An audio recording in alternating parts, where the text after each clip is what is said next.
So as we continue from Millikan and Fletcher, now we're back to a British physicist named Ernest Rutherford. So you might have seen on the periodic table Rutherfordium. It's named after him. He came up with what is known as the planetary model. Okay, so the planetary model is unique in that it actually has the nucleus for the first time. And you can also see that the electrons are moving around the nucleus in set pathways. This model is probably the most familiar, I would say.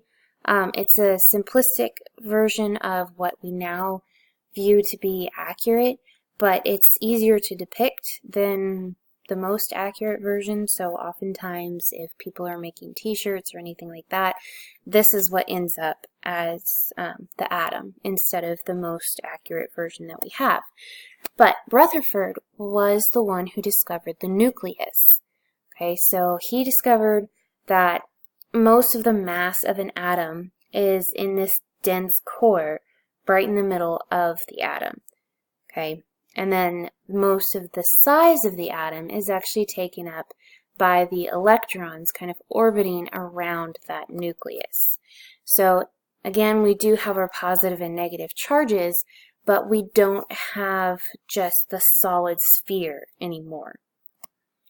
So he actually experimented with what are known as alpha particles. So it's a type of radiation. It's actually a relatively large particle. Okay, and at the time, what they knew was that alpha particles were very small. Okay, so it's a large particle in terms of radiation, but it is still relatively small. It's 2 protons and 2 neutrons, all packed in together, no electrons. Okay, so he did what is known as the gold foil experiment. So if you think at the time, this is what they thought an atom would look like. So you had these spheres. Okay, now if you take another atom, or even, an alpha particle, even though it's small, and you start chucking that at this, there's really nowhere in all of this structure for you to kind of throw that particle through. So they assumed that if you hit this surface with alpha particles, that they would just bounce off of it. Okay? What they found, Rutherford actually was able to take a piece of gold foil and hammer it so thin that it was only a couple atoms thick.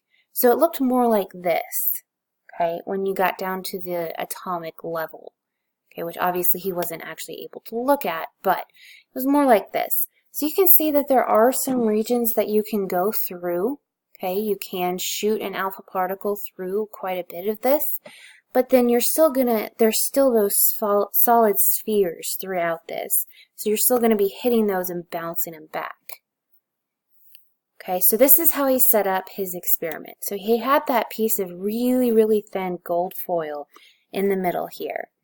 Okay, and then he set up, at first he just set up kind of detectors around parts of this gold foil. He never really thought that he was going to get a lot of particles on the opposite side of the gold foil. And then he started shooting this gold foil with alpha particles, okay, expecting that for the most part they were going to bounce pretty much right off of the gold foil. Okay, so he started taking readings on this reactor plate that he had around the gold foil, and he noticed that, okay, all of these alpha particles I'm shooting out, I'm not getting very many hitting this foil, or this, this receptor plate, okay? It's not really giving me a whole lot of results. I'm missing a lot of alpha particles here. So then he set up the receptor plate so that it actually passed behind the gold foil as well. And then all of a sudden he started seeing all of the alpha particles he had been missing. Okay, so what he decided was that most of this gold foil, even though it looks solid to us at the macroscopic level, On the microscopic level, it's mostly empty space. Okay? And that's the only way that he could understand that alpha particles were actually able to pass through it. That they were actually passing mostly through empty space. Now, some of them might have hit something, and that's how they got deflected. Okay? Some of them had like glancing blows, so they only got deflected a little bit. Others hit pretty solidly, and so they completely deflected. Okay? And that's how he came up with his idea of the nucleus. So he was the one who discovered the nucleus itself. Okay? So this is kind of looking a little bit closer in about how this all looks. Okay, so he's got his alpha particles coming in from the left here, and then if they pass through the electron cloud, so where all those electrons are, they'll just go straight through. If they happen to hit the nucleus, okay, if they hit on the side, they have some deflection. Okay, if they hit more solidly right on the nucleus, then they deflect quite a bit more. Okay, well, that kind of shows you a little bit closer in what he was seeing. So, conclusions from the gold foil experiment. An atom has a dense core that contains most of the mass of the atom.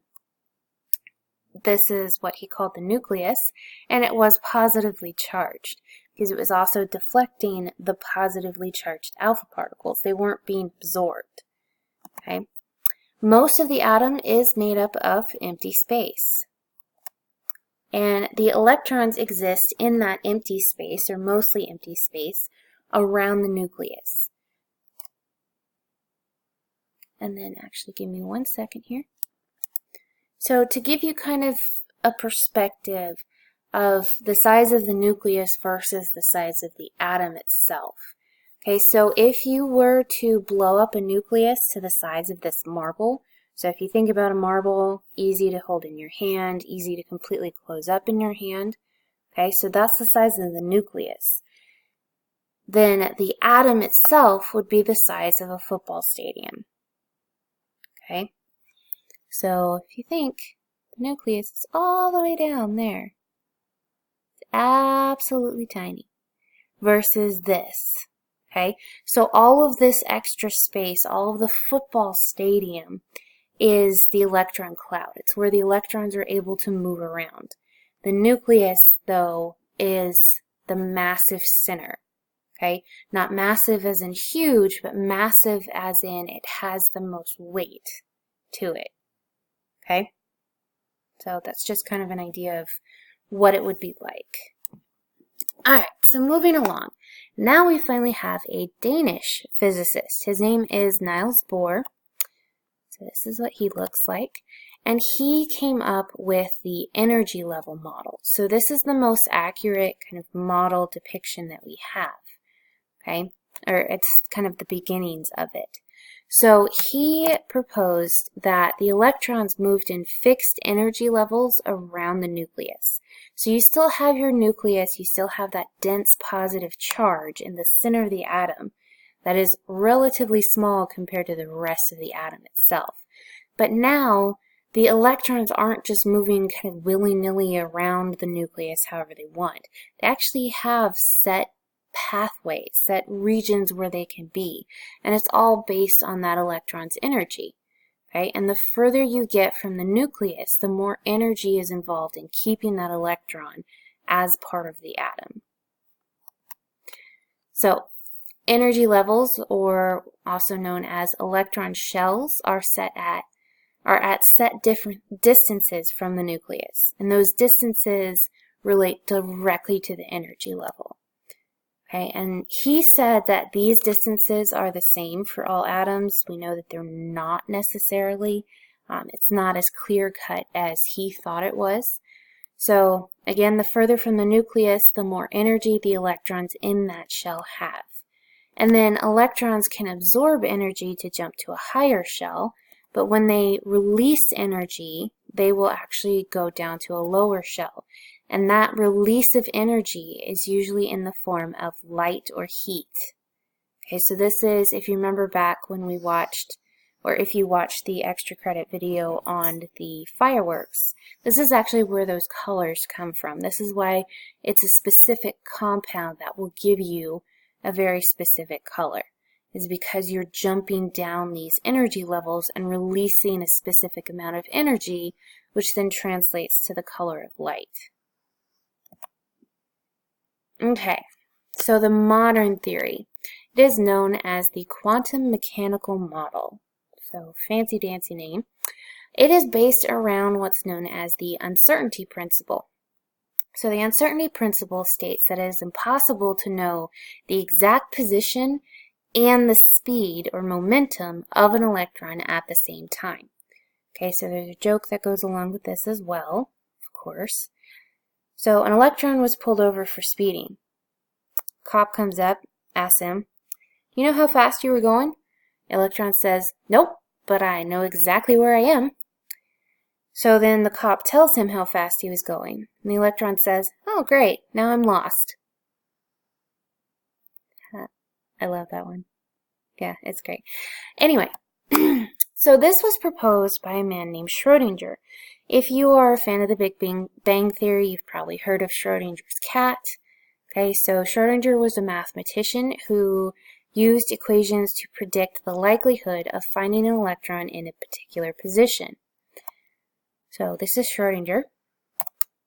And with this, he was able to figure out the electron-dense regions around a nucleus. So here you can see your nucleus is the red positive center in the middle.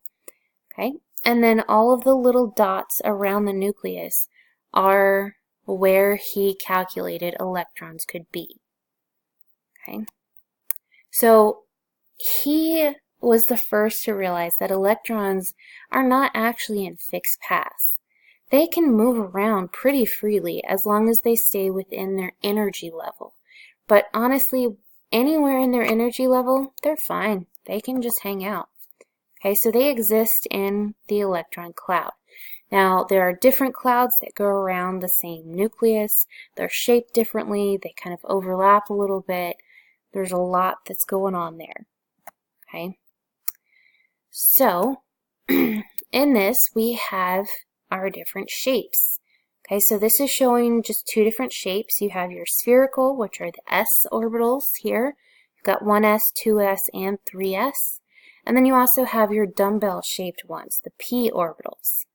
Okay, so those are the red, kind of loopy-looking ones there.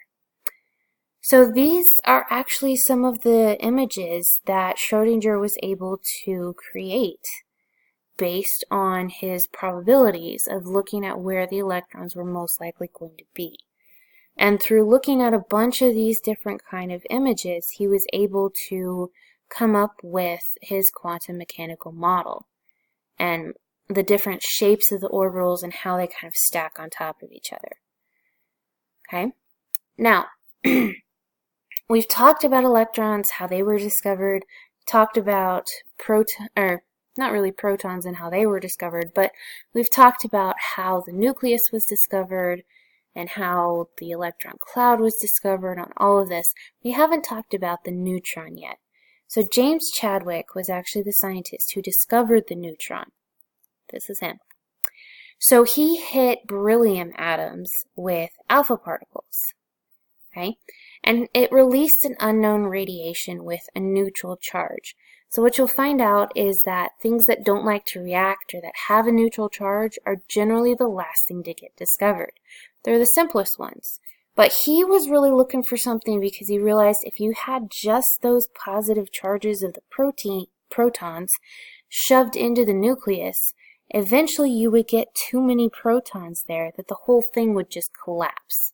Okay, because the repellent forces of all those positive charges would just force everything apart. So he was looking for something that was kind of acting as a buffer, and he found the neutron.